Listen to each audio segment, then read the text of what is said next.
En realidad, todos mis años de investigación han sido dedicados básicamente a la historia argentina del siglo XX-XXI, fundamentalmente lo que nosotros los historiadores llamamos historia reciente, de la Argentina en general, historia política argentina en general y de Neuquén en particular.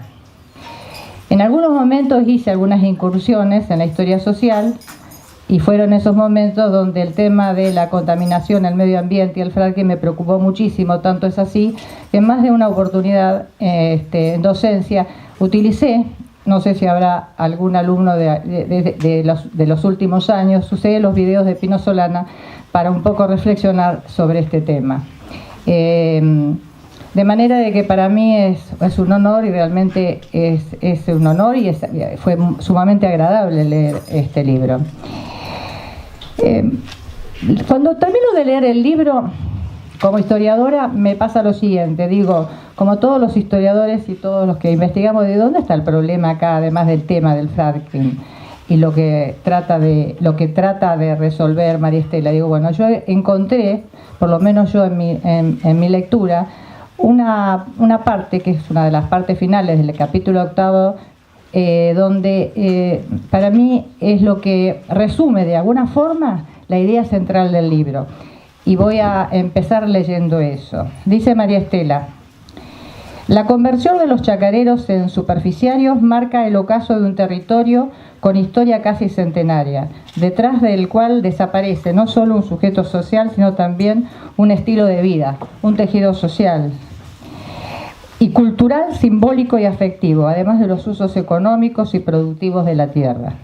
En otra parte dice: el devenir superficiario condena a los chacareros a la desapropiación de la tierra, a aceptar los cambios que impone la presencia del capital extractivo, de la mano de las torres petroleras, plataformas multipozos, equipos de última generación, alambrados perimetrales, baterías de luces encendidas durante toda la noche, gasoductos y grandes depósitos de arena, largas filas de camiones de gran porte recorriendo los caminos y abriéndose paso por entre las plantaciones. Y cada vez más, acompañado esto del incremento de los accidentes que ponen en vilo la calidad de las aguas, la salud de los habitantes rurales.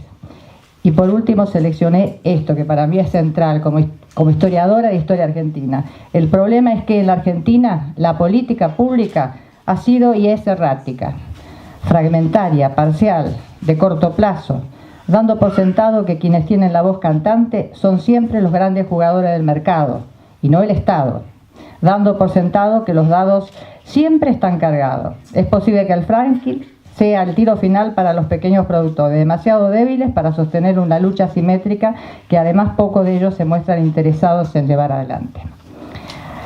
El Chacra 51, regreso a la Patagonia en tiempo de fracking, veo en el texto que no hay límites, digamos, no hay límites porosos del espacio autobiográfico.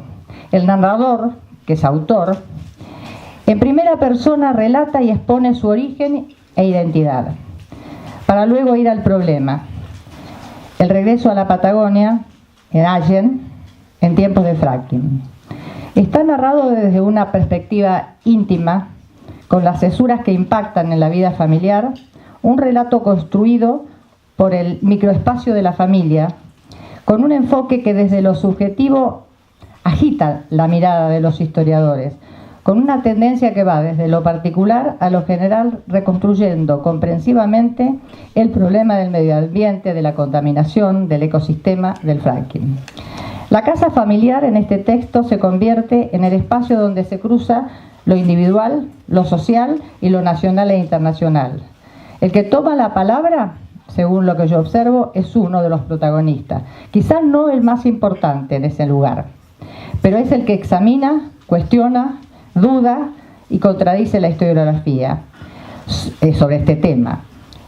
Es una realidad, como ella muy bien lo indica, no es una ficción, con recuerdos escasamente imprecisos, es decir, con recuerdos muy precisos. El libro es un texto referencial en el que el fracking es una forma de volver a casa. Tiene ciertos toques de nostalgia, pero siempre con un lenguaje puntual e intimista. Es una forma de reconstruir el pasado, aclarar zonas que quedaron en la sombra, para rellenar el vacío, los huecos de la memoria familiar, los huecos de la memoria familiar y las partes silenciadas de la familia. Hay algo de interioridad y de anterioridad. La escritura funciona como lugar para salvar la memoria, por lo menos es lo que pensamos los historiadores. Es otra forma de hacer microhistoria, hacer macrohistoria, o de ir de la micro a la macrohistoria. Una parte importante del libro, casi la mitad, está dedicada a la historia familiar, a los abuelos paternos, sus orígenes, su llegada a Italia, la compra de las tierras, toda una serie de cosas, esa primera parte que también rememoró muchas cuestiones personales, porque yo también vengo de una familia italiana y de arrendatarios, de chacareros. Son 10 capítulos, donde de los cuales la mitad del libro, como decía, está dedicada a la historia familiar, a los regresos y el dilema controversial del fracking, que termina convirtiéndose en el problema. El regreso a Allen se produce en este contexto y en el contexto además o en el marco de la avanzada sobre las chacras del petróleo y, paralelamente a la crisis de la fruticultura, que en los años 90 muestra al pequeño y mediano chacarero, como dije en la selección del párrafo, como el sujeto social en vía de extinción, y a las escasas políticas nacionales que posibilitan incorporar capital tecnológico en las chacras. El texto también muestra la tristeza del silencio de los chacareros, sin solidaridad colectiva, asistiendo resignadamente a la agonía de la fruticultura, aceptando resignadamente los aportes que hacen las empresas bajo el título de responsabilidad social. María Estela lo llama clientelismo empresarial. Financiando las fiestas de la fruta, la pera, quizás la manzana, otras. Les cuesta aceptar que son campesinos. Se ubican en esa clase que para nosotros los historiadores necesitaríamos una gran mano de ustedes los sociólogos para que nos definan qué es la clase media y dónde está. Porque en mis clases de historia siempre yo decía que era como un cajón de costurero, hay de todo. Y está en el medio, entre las dos clases, es el colchón de la lucha de clases siempre. Luego María Estela inicia un detallado y contundente repaso a los hechos, normativas, apoyos y conflictos en los países europeos, deteniéndose bastante en Estados Unidos y Canadá, reafirmando una frase que es muy importante: no existe fracking seguro y responsable. Abona sobre la existencia de la pluralidad de voces, organizaciones no gubernamentales, particulares, músicos, artistas, film y otros, sobre los recursos no convencionales cuya explotación es compleja de realizar en una convivencia pacífica. El texto deja claro el carácter controversial del fracking. El centro de la polémica, según veo, es el impacto de la fractura hidráulica, los discursos seductores de las empresas transnacionales y las expectativas de los sectores de la sociedad y de la política de un nuevo Eldorado.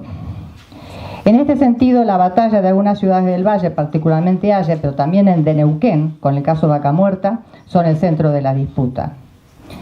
Basta con recordar los títulos de los diarios en tanto fuente representativa de los hechos señalados, por ejemplo, cuando después de las elecciones para gobernador de la provincia de Neuquén, un titular de un diario regional colocó como título para analizar las elecciones: Vaca Muerta respiró, luego de las elecciones provinciales.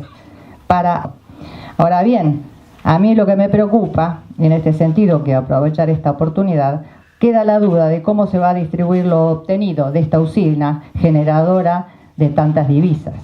Vaca Muerta no puede servir, a mi criterio, para producir el autoabastecimiento energético, aliviar el déficit fiscal y generar las divisas únicamente.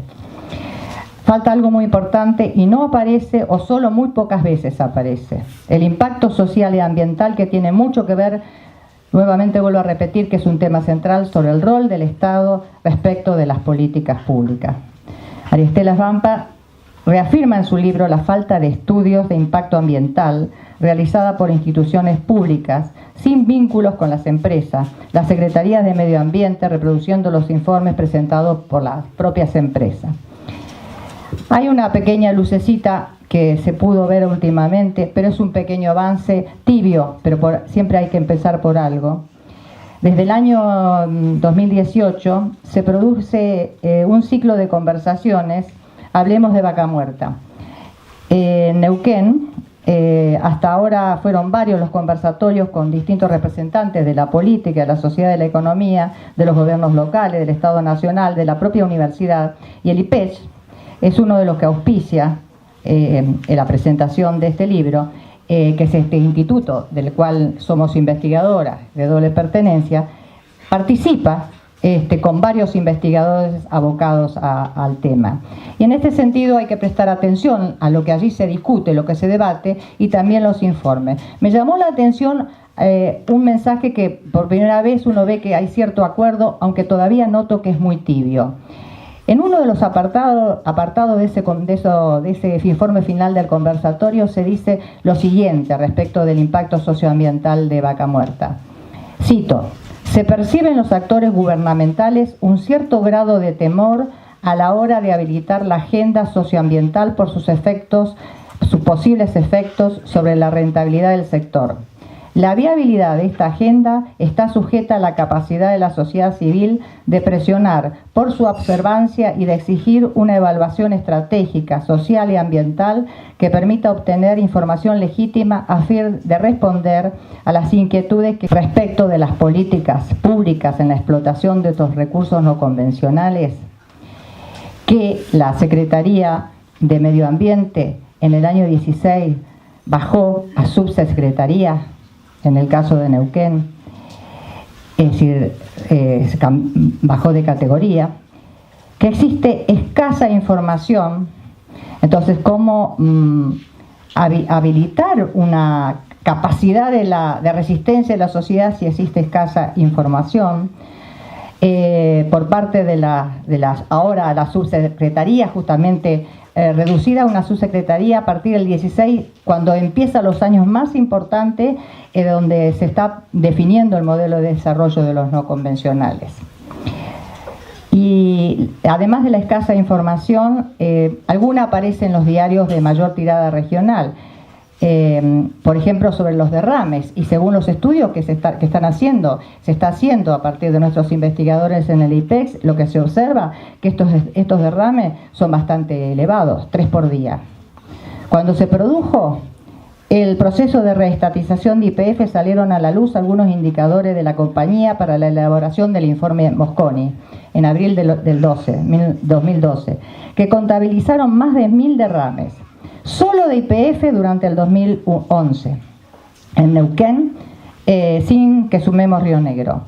Estamos hablando de casi 5.000 metros cúbicos de hidrocarburo derramado, sin contar lo de Río Negro, por una sola empresa que es la principal operadora, durante un año, y acá no estoy contabilizando las demás operadoras.